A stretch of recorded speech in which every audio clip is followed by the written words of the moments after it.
So today we're going to be up here on the roof and we're going to be washing all of these solar panels, and we're going to see what the difference is before and after. How much of a difference does it actually make? So these solar panels haven't been washed in about a year. Hopefully you can see like the dirt line here at the bottom. It's definitely very dirty. Probably doesn't show up on camera. So I'll go ahead, I'll share with you guys what I use to clean the solar panels. If you guys use something different, you can always share that in the comments below. But I am just using a brush that is telescopic. And it's got two telescopic poles in here so it can reach out fairly long. I can't remember how long this one is. It's probably about 18 feet. And you really need that, especially if you got two rows of panels, to be able to reach all the way down across both rows. This is just an Everspout. I bought it off of Amazon. Not real impressed with it. It used to have like two of these foam handles, but the one over here kind of ripped off. I know that Signature Solar does sell a brush specifically for solar panels, and I can leave a link to both of these down in the description. Other than that, it's pretty simple. Just gonna have a bucket, and I'm gonna use Dawn dishwashing liquid. So I think that this has less chance of leaving any type of film on the solar panels. I would be a little bit afraid to use any type of car wash solution that has any type of wax or something in it. That's why I'm using Dawn. Other than that, I've got a garden hose about 100 foot long with a spray nozzle. Now, as far as safety gear, I do have an anchor point on the roof, and I've got a rope attached to that. And then I've just got a harness here that I'm gonna be wearing, and that'll just help, because it is gonna be slippery. Soap, water, metal roof, not a good combination. All right, I got my fall protection harness on. You can just buy these kits at like a home improvement store. This one is from Guardian. I think I got this at Lowe's. And I'm also wearing a pair of tennis shoes that have really good traction, which is pretty important on a metal roof.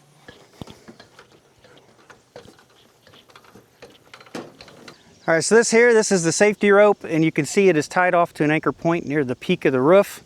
Now, the end of this safety rope does have a shock absorber on here, so if you fall, that impact will expand this shock absorber, and it'll take the brunt of the force, and it'll save your body, basically.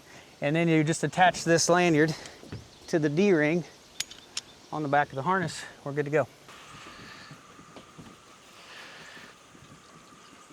So as I wash these solar panels, I'm gonna try to always stay on a dry roof. So I'm gonna stay above them, and then I'm going to work backwards. So hopefully I'm always on dry metal.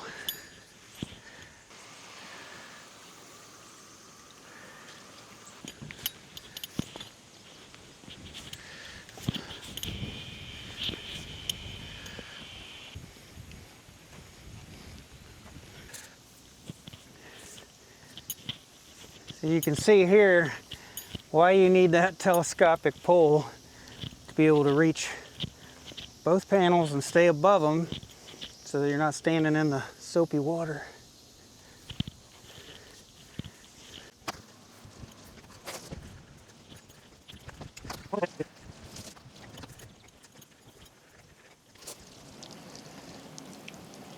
All right, I just finished up. All 48 solar panels are washed. I started at 12:20 and it is 2:10.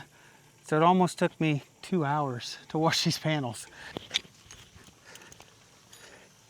All right, so when I started this, I took a reading at 12:20, and that was 1 o'clock is roughly our solar maximum for the day.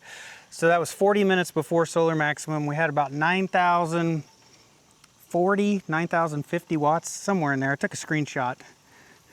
So that was 40 minutes before solar maximum. We are now about an hour and 10 minutes after solar maximum, and we have 10,218 watts. So that was basically a 10% increase on the amount of solar that we have coming out of the array. So you can see today is not a perfectly clear sky. We do have some clouds, so there is some intermittent sun. But let's go ahead, we'll get on the computer and we'll look at the data. So the clouds have gotten a little bit worse as the day has progressed, but right now we've got, if we look at the PV, we have around 10,860 some watts, somewhere around in there. That's pretty good.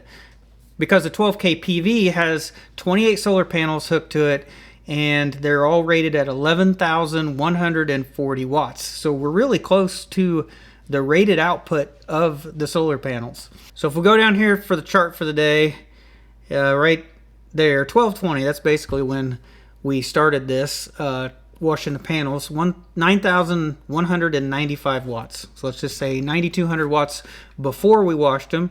As we washed them, everything increased. We got a real high peak at 152, 11,428 watts, which is actually about, what, 290 watts higher than what the panels are rated at. So we're like over the rated output on the panels. And then, of course, it's a little choppy because there's cloud cover today. But there's 10,998 watts right at 11,000. And right now, at 227, we have 10,873 watts. So if we compare the output at 1220 when we started to right now at 227, which should be basically on each side of the solar peak, we are 1,678 watts higher.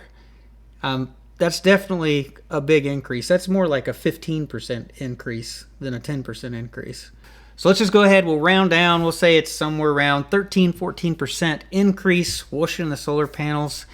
And on my 11,140 watt array that's on the 12K PV, on a perfectly sunny day, that could be a 6 kilowatt hour increase for the day. Well, now that the panels are washed, I can tell they've got a nice like sheen to them. They look a little shiny or reflective. Before they look like they had a film. You can see that layer of dust on the panels. So they look better. Definitely getting an increased output. At least it appears to get I know it's not a perfect test, but it appears to have increased output. And I've only washed them once this year. I think that's typically what I do, about once a year. And I think probably the best time to do it would be late fall, so that you have more solar output going into winter, into those shorter days, less sun. So my timing's probably a little bit off. I probably should have waited to do this probably like after the leaves fall, you know, like October, November time frame. Probably November time frame would have been the better time to do it. But let me know what you guys think. I know that panels on a roof can be intimidating. Most people wouldn't want to put panels on a roof. One, because of the maintenance up on the roof, and that includes having to wash the solar panels on the roof. And then a lot of people are worried about leaks, having water leaks, because you're making a bunch of penetrations on that roof to be able to mount them. So definitely a ground mount array would make things way easier to maintain and wash, and it wouldn't be such a big deal. But if you guys do something different, or if you think I should do something different, let me know in the comments down below. So I think that's it for this video, guys. So thanks for watching. I'll see you in the next one.